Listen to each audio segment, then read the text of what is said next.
Ah, a godstone. Some people camped out here.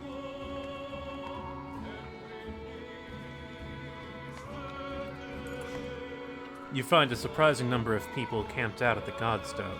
They've been here quite a while, ever since the sun stopped. Apparently they think Radomir, the sun god, has come back, and they're worshipping him despite the bleak environment.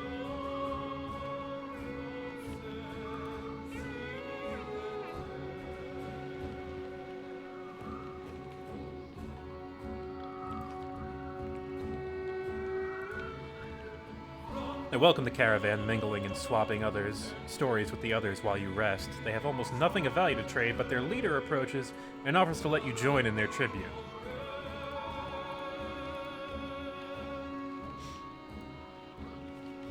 Some people here are still praying to the gods even though they are dead. We can accept their tribute, ask what it involves, decline, or just look at the stone and leave.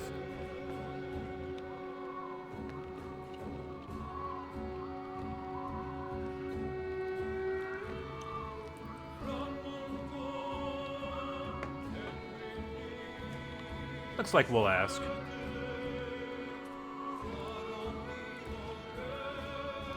Gulen Furry, one says, showing you a golden liquid in a silver bowl. He places some on his chest, which almost sounds like it's sizzling, and explains through clenched teeth it's a gift from the sun god, an oil that burns like the sun and lets them see things clearly.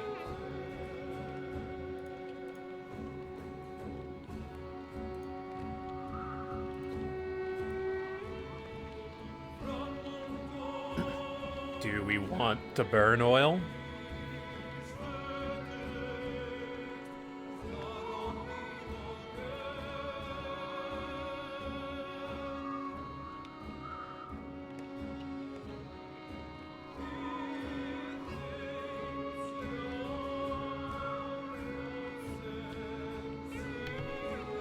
There you go, Stoic Mom. If you're going to post a link, you can do that now. Sorry, my chat bot will smack people for that. Looks like 4. Try it ourselves.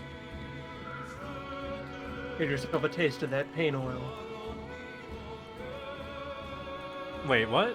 The link's not working? That's weird.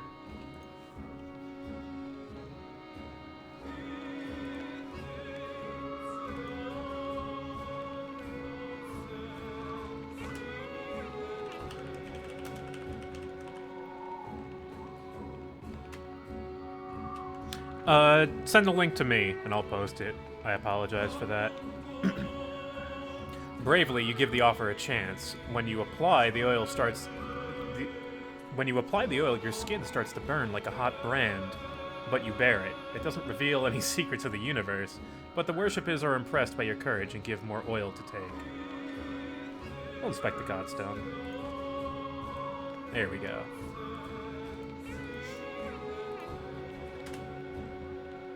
Yeah, that's the gift to Hadabug. Nobody can really agree on what Radomir looked like, as fond as he was of his own isolation. He never directly contacted humanity.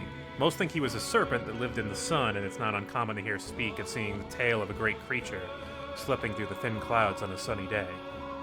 Radomir was always one of the lucky gods, the kind who people thanked for good weather, healthy livestock, and a good harvest. Despite all that, the biggest mystery has always been how his godstone came to be found at the bottom of a dried-out lake. Alright, and we got an item. And yeah, that's the book. That's the book by James Fadili in the Banner Saga universe. It's a prequel, I believe. I haven't read it myself, but funny. It's been a while since I've like read a book based off a game universe. I think the last one I did was Myst.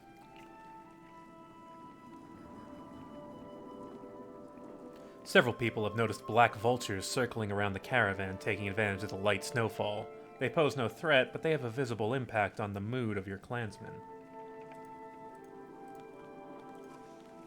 Next time you look back, Oddleaf is firing arrows into the air, which nearly tag the birds once or twice. Get lost. No dead down here, she shouts to nobody in particular.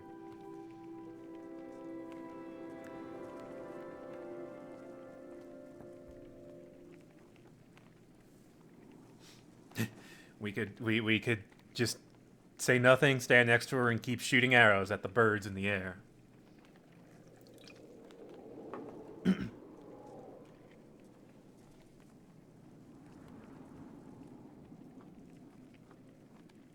Get out of here, birds. You're not welcome here.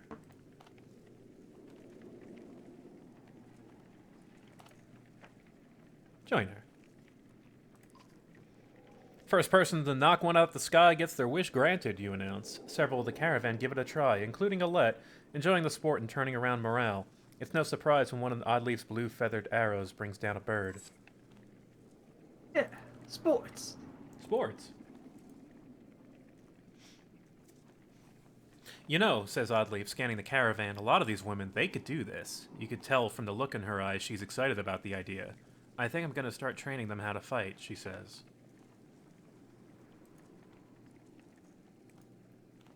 So we can encourage her to train some women to be archers. We could tell her, don't get too crazy about this, which almost sounds condescending in this case, but... And then there's just, no... Women will die if you do that. This seems like not a bad idea, though. Having more archers. We have 3, but who knows what'll happen to them.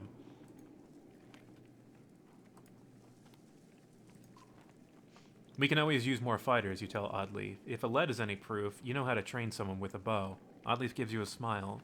She heads off to some of the women in the caravan, showing them the vultures she shot down.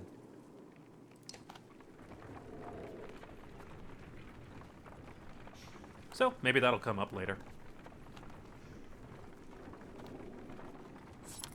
Pretty barren out here in the wastes. It's just snow and rock as far as you can see. Also birds occasionally. A trail of blood leads to a clearing where you find a large wounded Varl. He is gnawing on his shield, swearing at no one in particular, and occasionally slamming his cudgel on the ground. If not for the heavy bleeding, you'd leave this one alone without a second thought. So, we can offer help. We can leave food and medicine, just walk away. Try to have healers tend to his wounds. Or abandon the Varl and move on.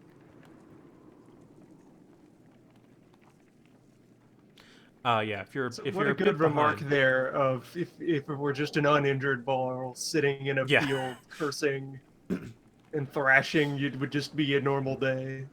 Pretty much.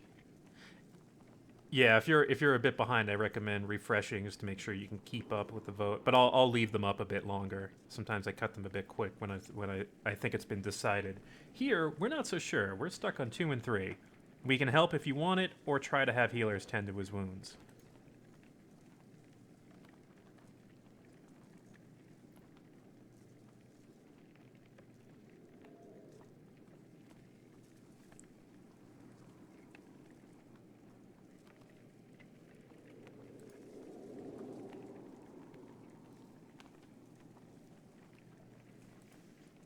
Still kind of close.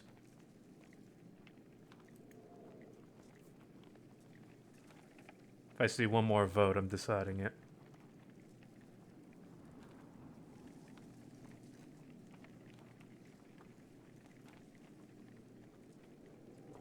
Alright, we're going with 2. In a heartbeat, the Varl's on his feet, swinging his massive weapon. You jump clear as the cudgel smashes through the trunk of a tree. Your party scatters to avoid the falling timber. Once you recover, the Varl is long gone, leaving only another trail of blood, which you decide against following this time. Oh well.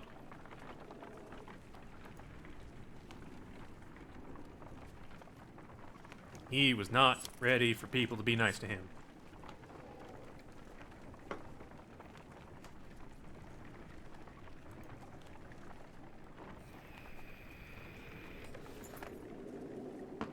A gaunt man and woman approach the caravan, hands held high. A word, friends, the man says. We are poor farmers down on our luck.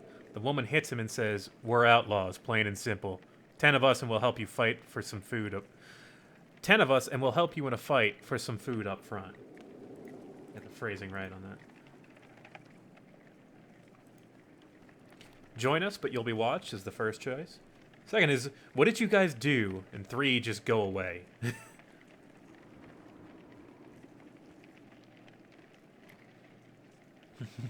People want to know, what are your crimes? We really shouldn't hire these people without at least a basic interview. What are your credentials? Misunderstandings, the man says. Mead houses are confusing, never know when you've drank your share. The woman hits him again and says, we've stolen, killed a few when we had to. Skills that might benefit you out here. I love how blunt. I love this pair. They don't have names, but still. Just, no, we're murderers. We kill people. We steal things. We're bad people. It's like this woman who kills people and steals things from them. He's more trustworthy.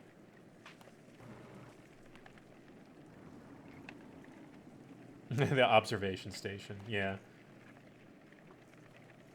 That's true, we have done that. We've done a lot of that. The two quickly shuffle to a supply wagon as 8 more bandits emerge from the wilderness. They gorge themselves on salted fish and cheese, taking time to thank everyone. After eating, they politely keep to themselves. Okay. Negligible amount of supplies for some extra people. Also, our morale is declining. Wormtow was never the Can you really be outlaws, though, if there's not a lot of law going around? Probably not. Living here aren't known for welcoming visitors with open arms. We made it to Wormtow. Our morale is a bit low, but we have some supplies. The Varl finds you before you see them, not surprising with this many people behind you. With weapons drawn, they demand to know why you're here, but back down when Ivor tells them he's come to see someone named Krumer. We've heard that name before, actually. It's this guy. He's one of the oldest Varl. He is in the contest. He is in the running. Also, he's calling Ivor Yngvar. What brings Yngvar to Wormtow with his very own village of humans? Why do you have this pet? This pet caravan with you?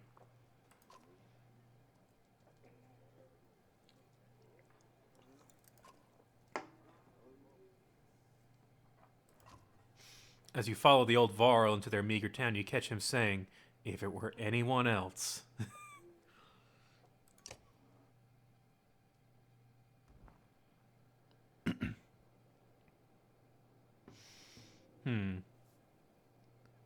Some Varl here just want to go north and figure out why one of their cities or installments has been completely destroyed. Some think they should go to Grofheim. I don't think they've gotten the message. None of them are happy there's a bunch of humans here.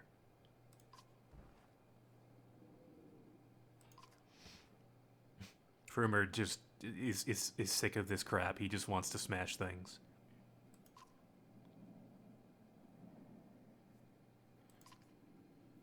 Yeah, we can't feed this many people for long.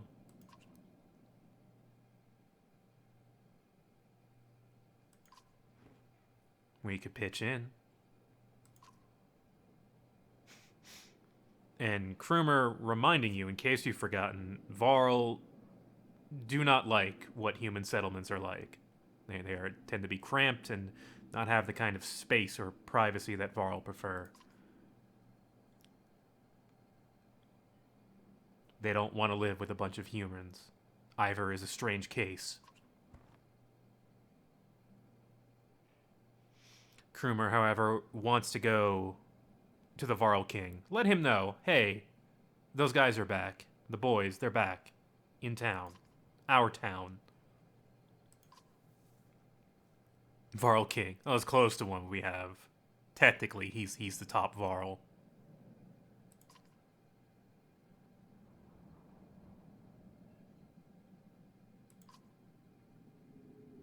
Okay.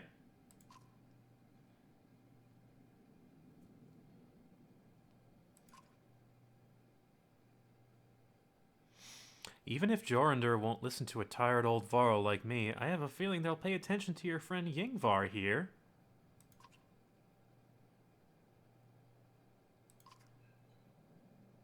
He hasn't told you?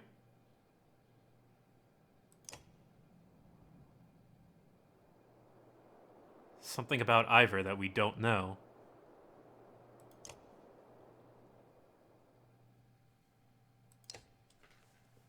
Feel like I should take a couple days just to rest. Oh yeah, Gunnulf is super dead. Oh yeah, absolutely. Hard mode. Democracy. Requires sacrifices.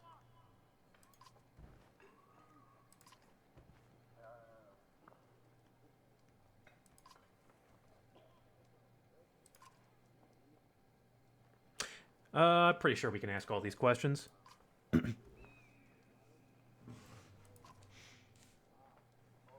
Yep. Not much to do after the war when you're, you know, one of the best at smashing heads in. Got tired of that. Came here. People still come to him for training. Who is Yngvar? Not surprised he never told you. Surprised he can stand being around anyone at all. This doesn't sound like the guy we know. He was the dredge bashing type. He was way into killing dredge.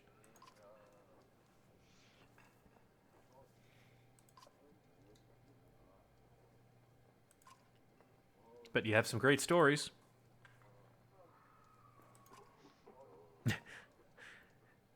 If you want to talk about killing dredge, I am the best person. Otherwise, not as much. Ask me again someday. Might tell you about the time we filled the dead yaks with whale teeth. And why.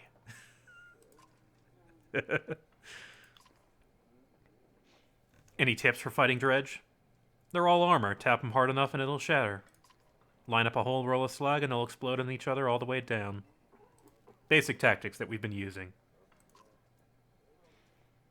You get in a big brawl, half your time is spent setting them up for it. In case you didn't know already, that might turn you around on what you need to do. If you see one bang his axe like a tuning fork, try to kill him quick because he's calling for help. Thanks, Krumer.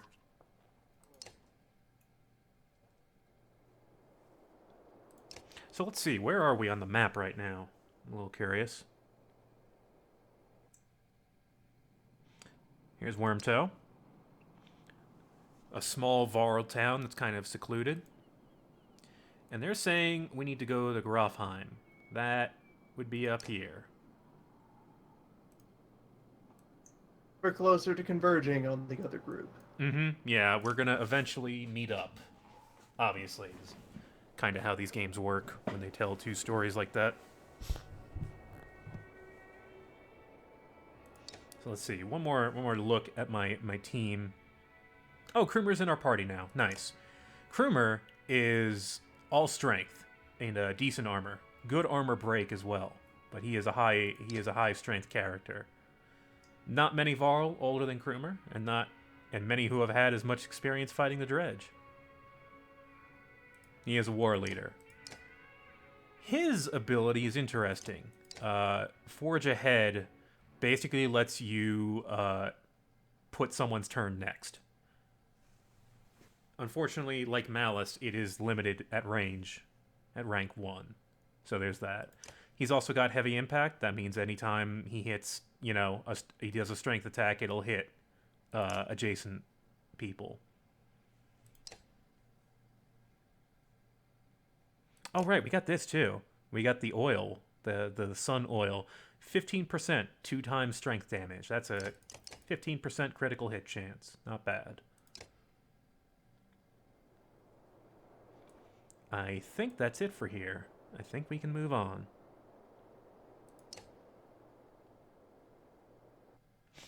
Yeah, this end of the caravan does not know about Grofheim yet. Grofheim's quite a few days out, says Krumer, but nothing worse than crossing the wastes, I imagine. If there's anywhere you might be safe from dredge, it's there. So, the town of Wormtow is joining us. 62 Varl. More supplies. We have a well-rounded army here. Caravan. It's mostly families, but we have about 2/3 as many fighters. A flurry of snowfall seems to come from out of nowhere and quickly thickens until you are unable to see the man in front of you. You shout out a complete halt, but the screaming winds drown out the sound. A day passes before the blizzard abates, and clansmen start to reappear from the snowdrifts. It quickly becomes apparent that not everybody is where you last saw them, and a quick search of the area is not enough to recover all the missing clansmen. Alright. What do we do about our lost people? We can make a thorough search. We can have volunteers scout. We can make a fire and try to guide them back to us. We can just give up and say goodbye. Or we could spend another hour searching.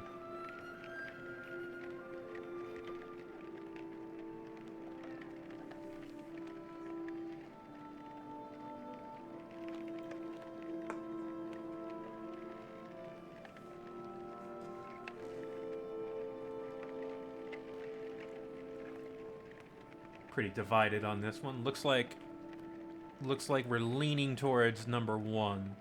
I'll give it another minute.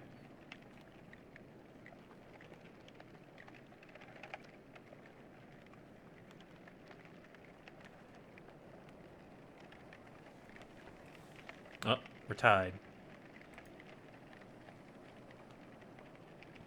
Need a tiebreaker.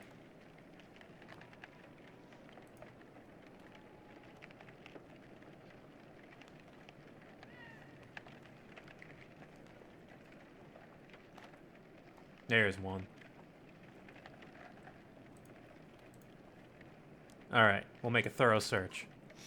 It takes time to establish proper search terms, but you devise a way to quickly cover as much ground as possible. After a full day of searching, you find many survivors, but your successes are dampened by a number of frozen bodies and others who have simply vanished. Disheartened, you return to travel.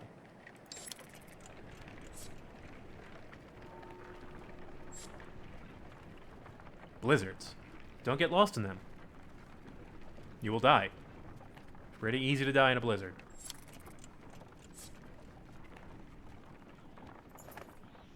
Harsh words from one mother to another, draw the attention of the entire caravan. My daughter marries Ragni, or no one. That reed-thin tramp you call a daughter won't provide sons. The insulted mother bares her teeth, ready to attack. Oh no.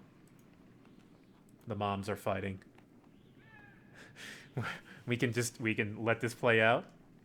We can kind of stop them, or we can just keep them separated. Keep the women separated from each other so they don't, peck at each other. Sad dads, mad moms. Yeah, that's this game, all right.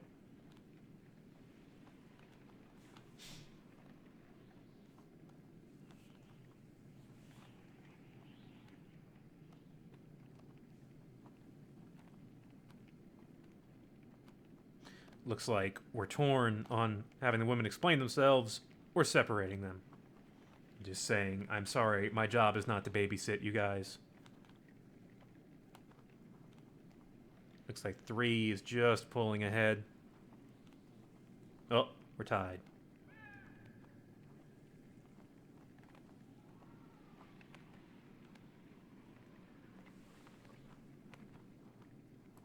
Need a tiebreaker. There it is. And there's tied again.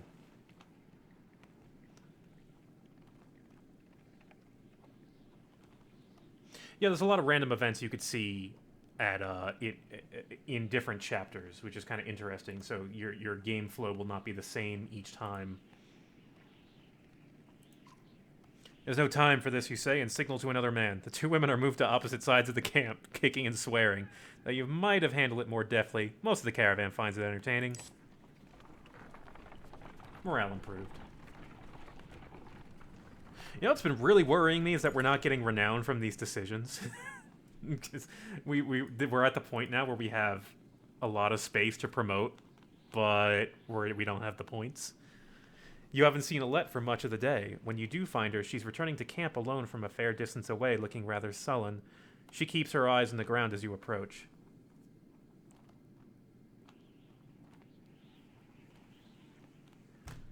Oh no. Sad dad has to do some sad parenting. What are you sad about? You have not had to kill any humans. We, we, we have followed. We have listened to your demands. Okay. It looks like we're going to just sit beside her. I feel like things are changing so quickly. She eventually confides. It's not just that. Everything is going so wrong. I've been talking to Ekkill a lot. This gets your attention.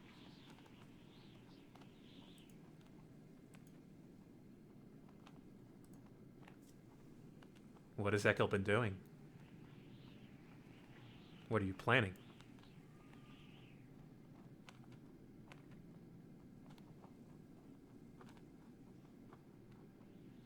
What was his walking up to us and asking to be a prisoner just some big ploy, and we fell? We just wholesale fell for it. We said no. You can hang out in our caravan. What does he want? What has he been telling you? He told me how he and Onef are kin. Ekkill had a sister who married Onef, but she died a long time ago. They've been bound since, but then Onef left without him, just left him behind without a word. That's why he came after us. He came after us because Onef was his only family.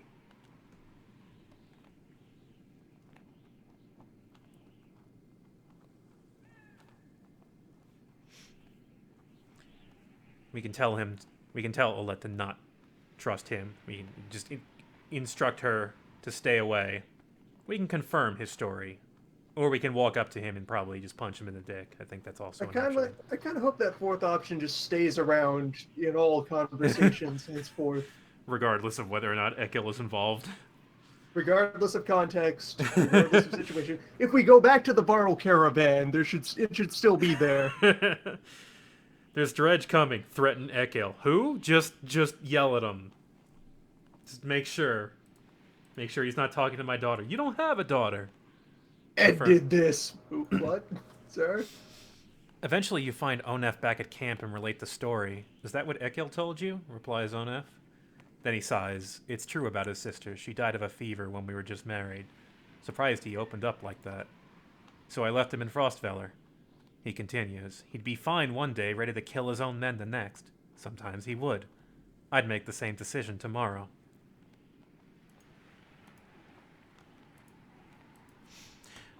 We can tell Onef to keep him away from Alet. We can let the issue drop, or we can talk to Ekkill about it. Notice that this one doesn't say threaten. This one says confront. I think this is more of a try to get the story from him as well. You know, walk the full circle around this event.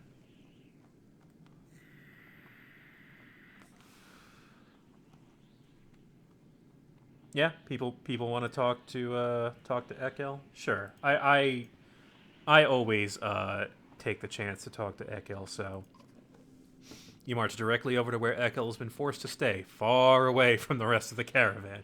He turns as you approach. What did I tell you, Ekkill? Didn't I say even one wrong look?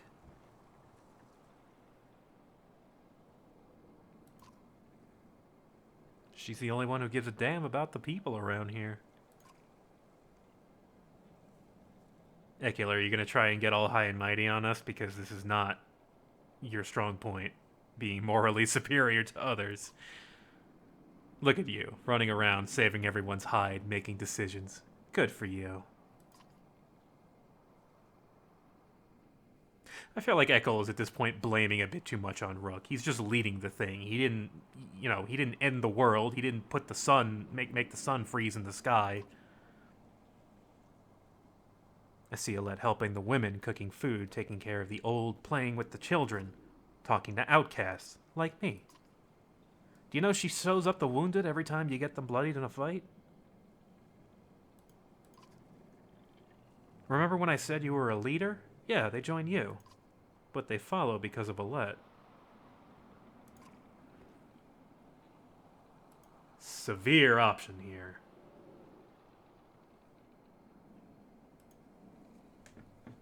Can just flat out.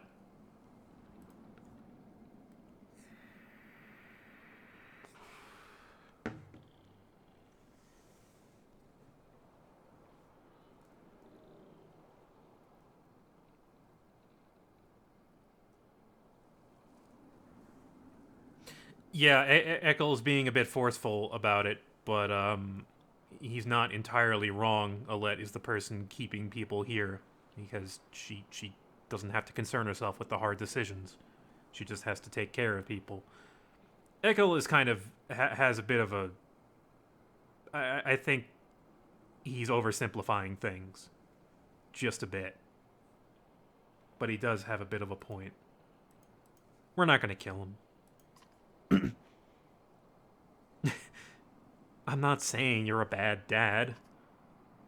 Don't ask her to change who she is. You know, that's fair, because we haven't. We haven't had her kill anyone. These people need one of her. We're walking a kind of interesting line with Ekkill. He's clearly not stable,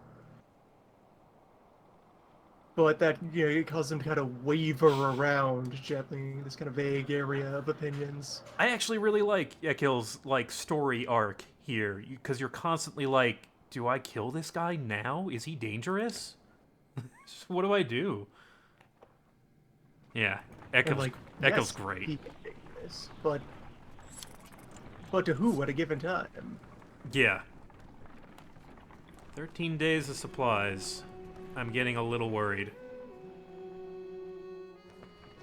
Getting a little worried about those supplies. And yeah, he's a sad dude. He's trying to survive. He has very little family. He has a brother-in-law that tried to kill him? I guess? Onef doesn't really seem to give a shit what happens to Ekkill. The godstone of Marek looms into view. Upon it carved a great ocean beast. Jagged stones jet out of the snow like shark fins. It's hard to imagine the Nordfelling waste being filled with water at one time, but the godstone stands as a reminder of the vast lake it used to look across. A blessing, shouts one of the men in your caravan, holding up what looks like a silver coin. It's a fish scale, he says, pointing out the rainbow pattern that shows in the sunlight. Soon, a curious child has found another hiding in the snow, and then a third is discovered. Morale improved. Perhaps they'll bring us lucky over here, and before long the caravan has become obsessed with gathering the shining scales. So we can let people gather the scales, we can cut them off after a bit of time, or leave immediately. Scales. How many shiny things do we want?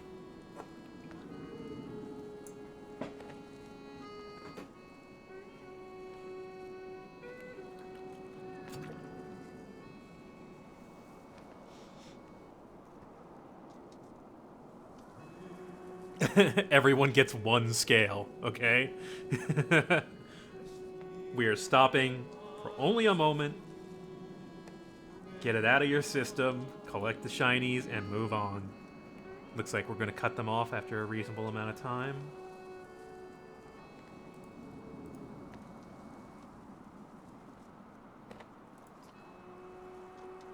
When you awake to find people still searching through snow and shrubs, you call it off. We can't spend another day here, you tell them. Be glad for the luck you found and let's go before it runs out. They fret and moan, but eventually you get them back on the trail. Morale declined. I guess we canceled that out. A shiny thing. Don't get excited. Oh, fine.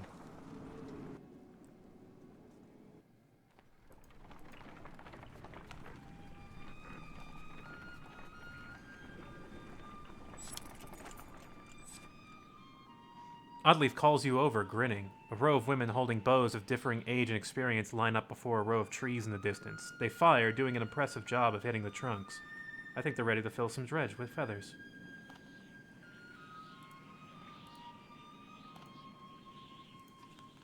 One woman still hasn't shot her arrow. She stands perfectly still. The others watch just as the wind shifts, she lets go, and her arrow flies into not one of the trees, but a snow rabbit that had scurried out from underneath. Dinner, she says, smiling. A group of men from the caravan approach. Listen here, says one. Practice all you want. My wife isn't fighting dredge. The other men agree in chorus. We don't want to see a battlefield full of dead wives and daughters.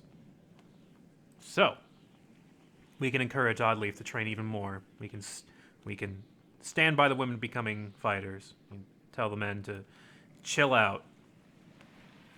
You can't do all the work. Or tell her that we're having second thoughts. Maybe this isn't a great idea.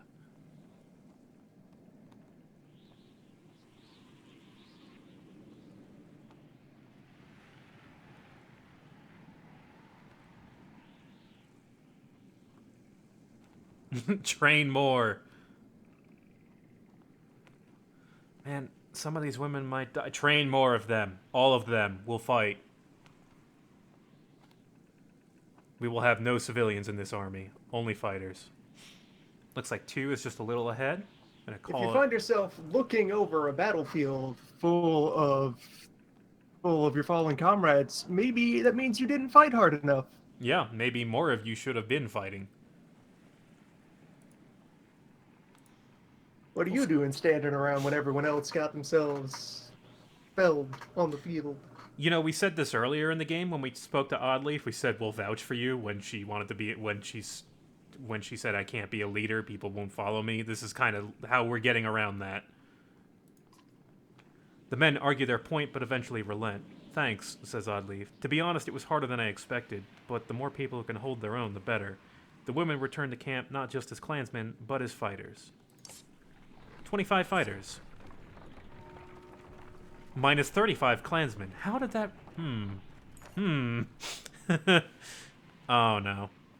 Thieving bastards, you awaken to hear. The small band of outlaws who had previously joined the caravan made off with a substantial number of supplies while everyone slept, a watchman tells you. Why in the depths were they allowed to join us to begin with? Why indeed? Why? Why did we do that?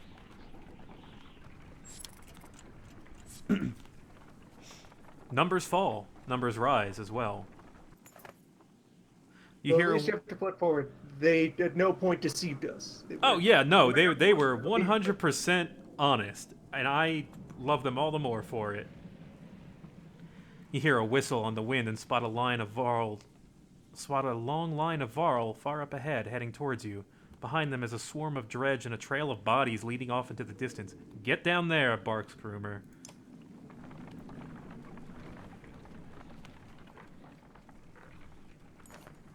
Don't let them spread out. Oh, hey, it's Fasalt. How you doing? Shouts the lead Varl as you approach the battleground. Soon you almost regret finding yourself fighting alongside them, facing off against a daunting number of dredge. So, 195 dredge. This is a war, but it's a much smaller fight. Still evenly matched. We still have a good number of people here. What's our strategy? Remember, this is human side, not dredge side.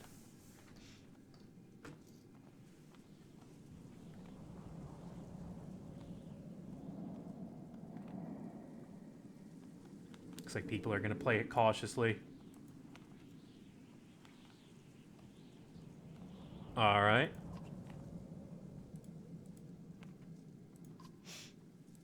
Let's see what we have to work with here.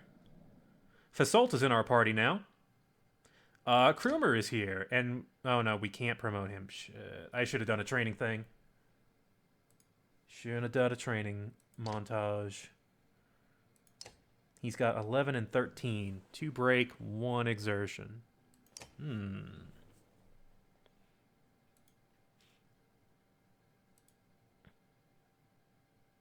I mean, we charged several fights. We had a better party for it, so it worked out pretty well.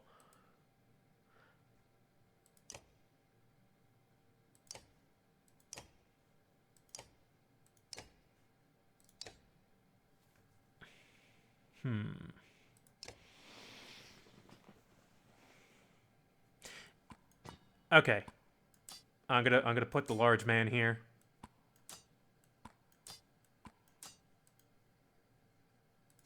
Yeah, just having a second large does a lot for crowd control. Yeah, it's extremely important. His break is average. It's enough. Okay. Yeah, I think this will work. Ekkill. Sorry, I'm going to take this from you.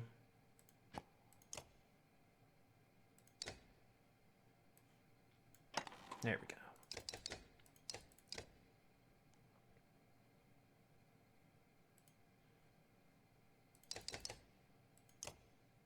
Just distributing my things here. 2 willpower for Rook. -2 aggro for Oddleaf. 2 armor for Gil.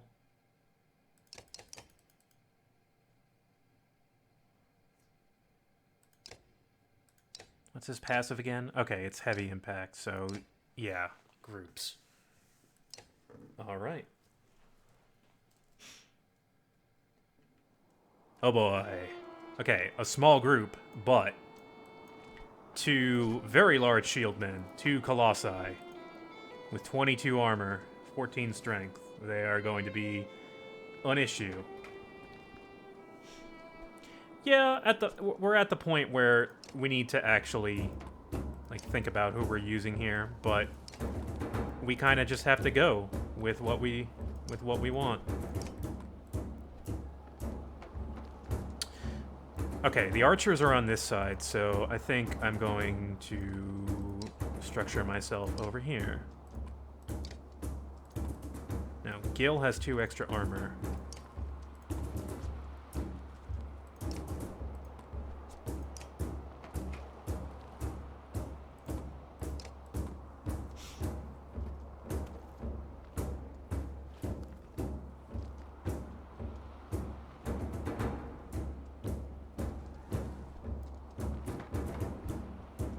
Okay. Yeah, I want to start out a bit closer to the archers so they have to close the distance a bit.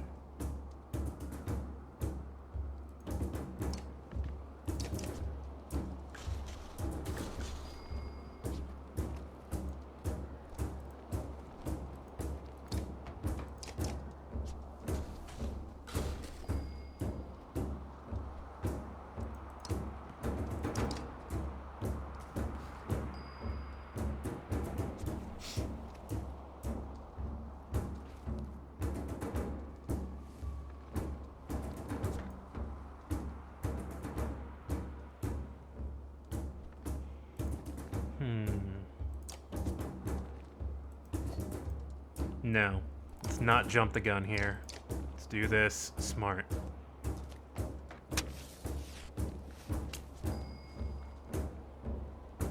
Okay. If my turn goes up, I should be able to avoid that doing significant damage.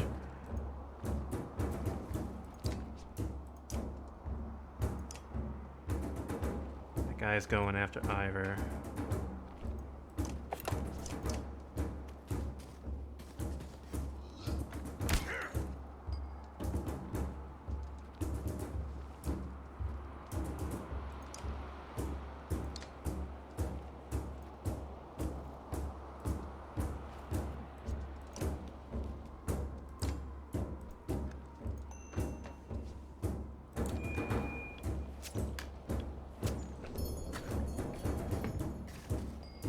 Oh, don't get in the way. Come on. Oh no, he can still get there. The plan is still...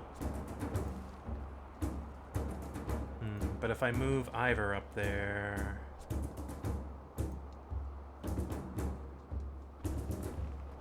hang on just a second.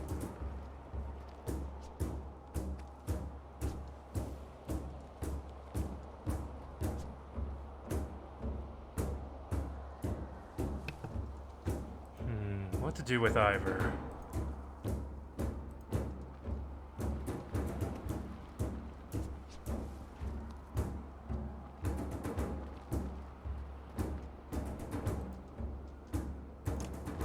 Yeah, I'm very aware that, you know what, you just don't need the backseat. I know what I'm doing. I played the game before. It's endlessly irritating when someone keeps telling you how to play a game you've played 3 times already.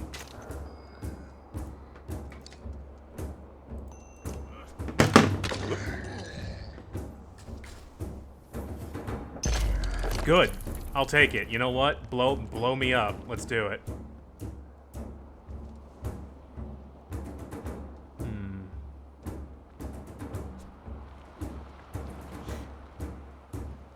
I've made this more difficult for myself.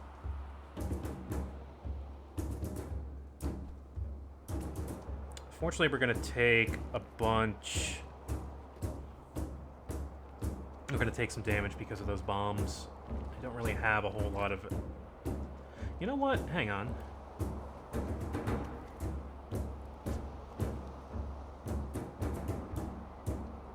Yeah. Gil, you're going on a mission. I can break my archers off here and start chipping this guy down, and I think that might actually be pretty effective. Also, there's this. Do the move. Excellent. Less good.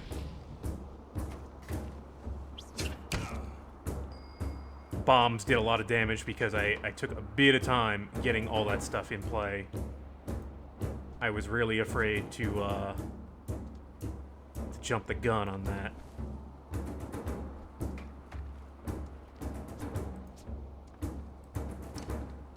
Move around our trap.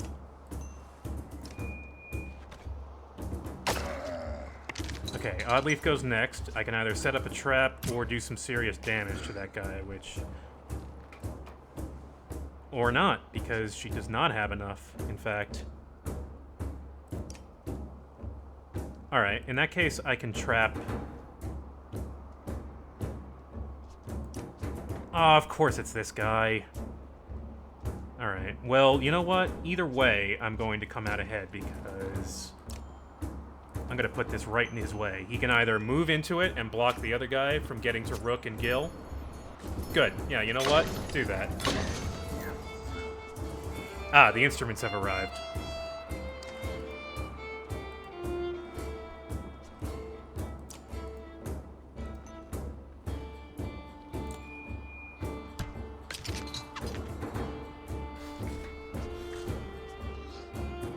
Yeah, that's expected.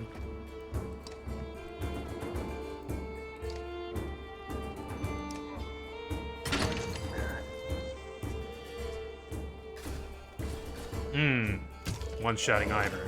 Unfortunate. We are starting to get this guy down, though. It'll be much less of a threat once we've handled that. Throwing bombs again, but we have much less of a formation going on here, so I'm much less worried about that.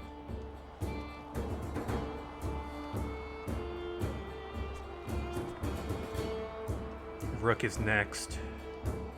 Yeah, here's what we're gonna do.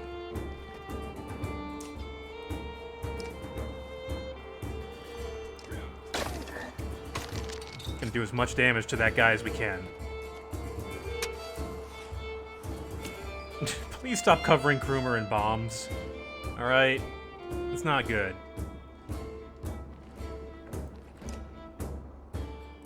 Alright, the break.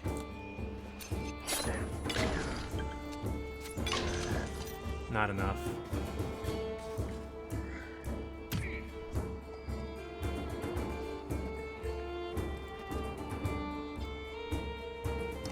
He's going next, so let's just knock him out.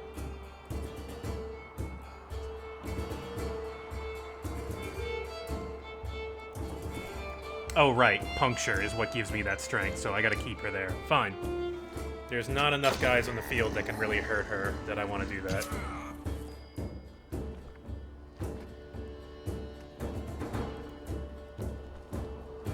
Should knock out this guy.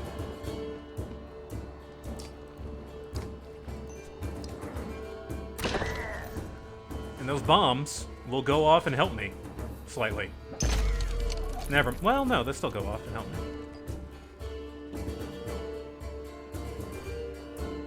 Those guys are equal. Still gotta wear them down. Fight's not over yet.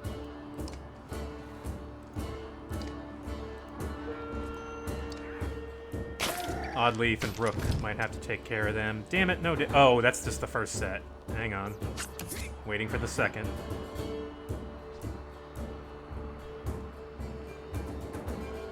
Okay. Ekkill. You need to hurt this guy. Never mind. Guess they weren't in range.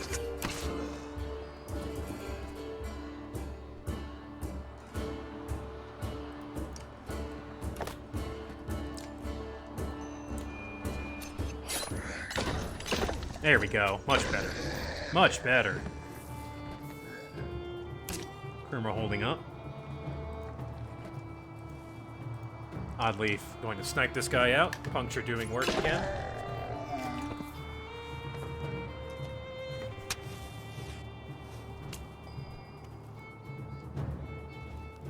The star currency is your willpower. You can spend that to move harder, move further, hit harder, and use abilities.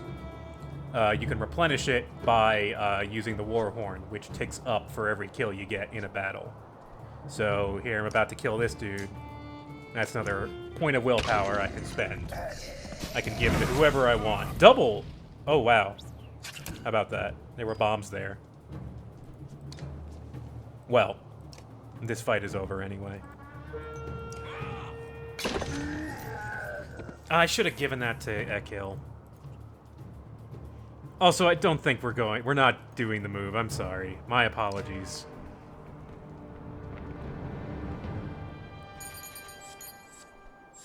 Pretty good fight. Not too many drawbacks there.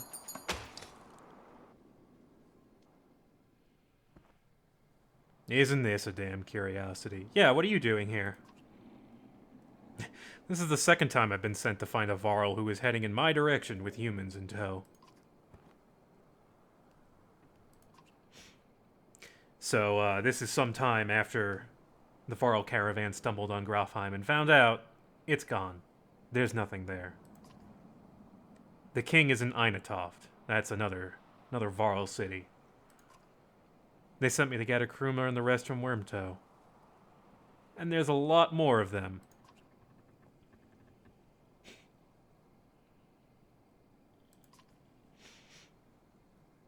No, really? Are you sure our capital is destroyed? Really? This is very sudden. Oh, also, the next king's dead. I forgot to tell you that. It's been a real interesting couple of months. Yeah, they're like, by the way, the half of your town that you sent north to see what happened to that city, they're dead. The world's ending. Come on, this is old news. Keep up, guys. Yeah, everyone's gathering in Einatoft, so I think that's our next destination. Wait. Fasalt takes a long moment to look out over the caravan of men, women, and children behind you. Not them.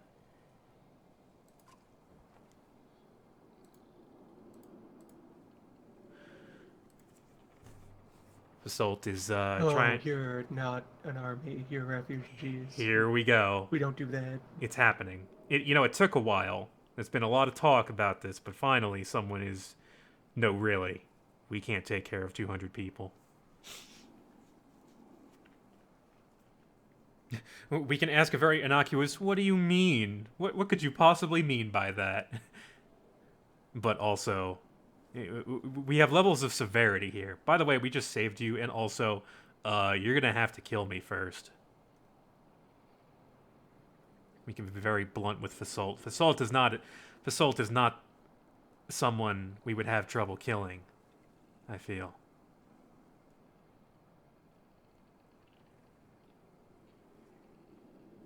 Two? People leaning towards number 2?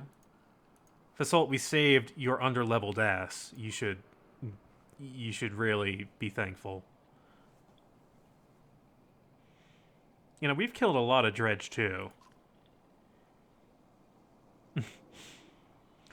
Fasalt, Fasalt seems to think that it's not even up to him. Like, they're not gonna let them in regardless of whether he brings them or not. Krumer's still just, wait, our capital's dead? Really? It's gone? Are you sure? Before Fasalt can reply, a low rumble grabs your attention, growing louder by the moment.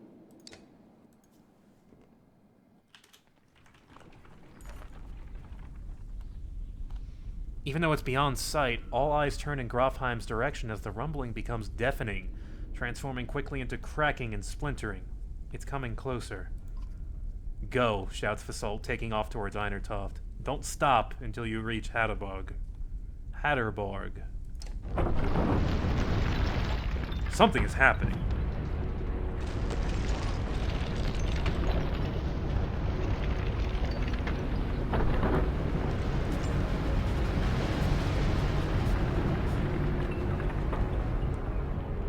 The serpent.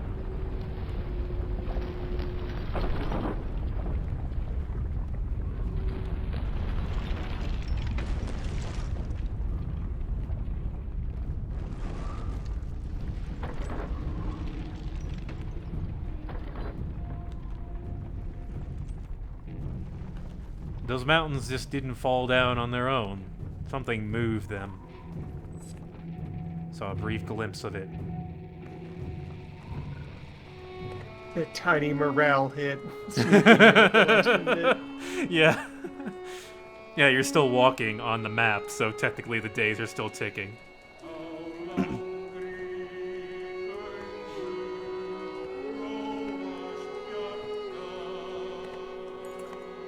After 3 terrifying days of tremors, you reach the godstone of Harabog, which is teeming with Varl who want to know what is happening.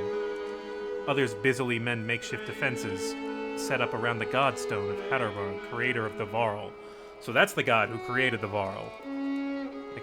I always forget which one it was. I thought it was the sun god, but no.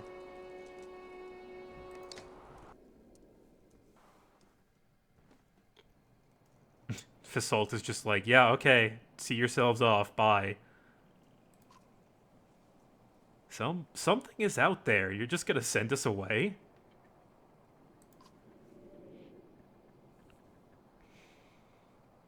It seems that we're at a bit of an impasse here. There is really nowhere else to go other than turn around and walk into an army of dredge. And also a thing somewhere out there?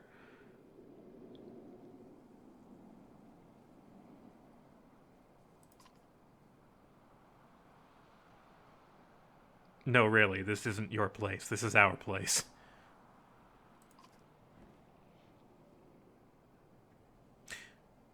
Fasalt doesn't really... He's had a rough few days and does not recognize... Surprise suddenly flashes across Fasalt's face. The other Varl starting to come closer now. You hear Yngvar being whispered between them.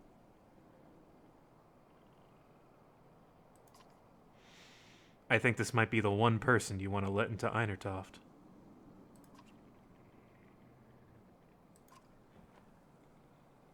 Ivar has an ultimatum. Fasalt glances between Ivar and Krumer before stalking away, pushing past the mob of curious onlookers. Ivar, who are you? Some other time.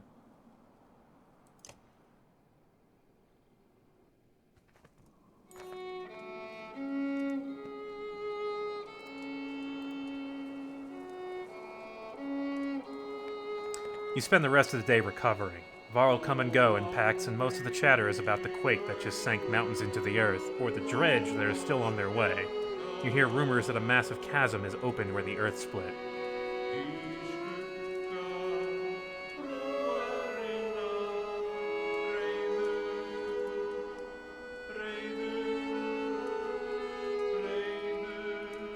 Looks like we're just going to take a look at the stone.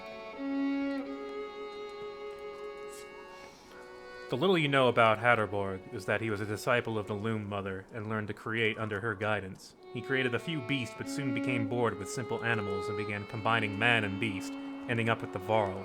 That's the myth anyway. One thing is certain, each Varl alive today was created by Hatterborg, and now the god is dead. The Varl here now are the last ones that will ever exist. A profound sadness washes over you. Krumer is already here. It is good to pay respects, he says, and you both stand there in silence. Give this to Yngvar, he says, turning to leave. It was once his, and that stubborn ass refuses to take it back. Krumer hands you a massive studded belt. Suddenly there's a lot of activity. Word comes from below to retreat to the next village over, and you soon see why. A black shadow is sweeping down the valley from the direction of Grofheim, where the quake, or whatever caused it, has obliterated the mountainside. On closer inspection, it's a veritable ocean of dredge, more than you imagine possible.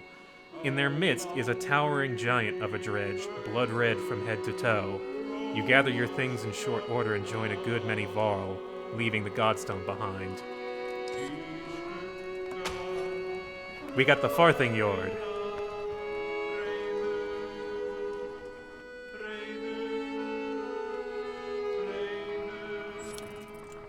I think we're going to stop to rest right there, so I can see what the Farthingjord is. 3 break. 3 armor break. Wow. What a dangerous item. It's level 4, too, and I think we can promote somebody.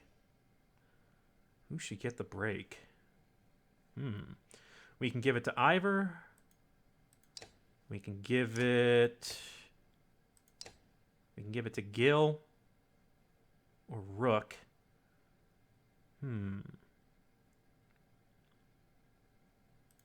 Yeah, Gil, just wrap yourself in this giant belt. Yeah, he'll lose 2 armor, but Might work out as a sash. he'll get 6 break. That's pretty good. Could also give it to Oddleaf, so she'll have 5 break. And if she doesn't move, very high offense.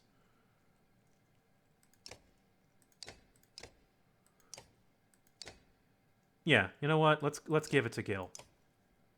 Gil, congratulations. You're level 4.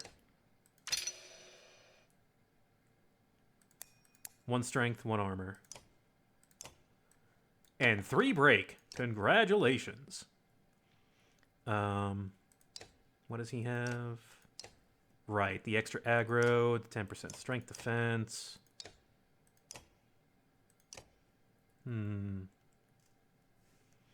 It affects the standard break attack. It would be pretty I think that would only work with like stuff like Bring the Pain, which Mogar has. He's the only one I think that has Bring the Pain. Yeah, I could just give him this and have him... He would not get as much aggro, but...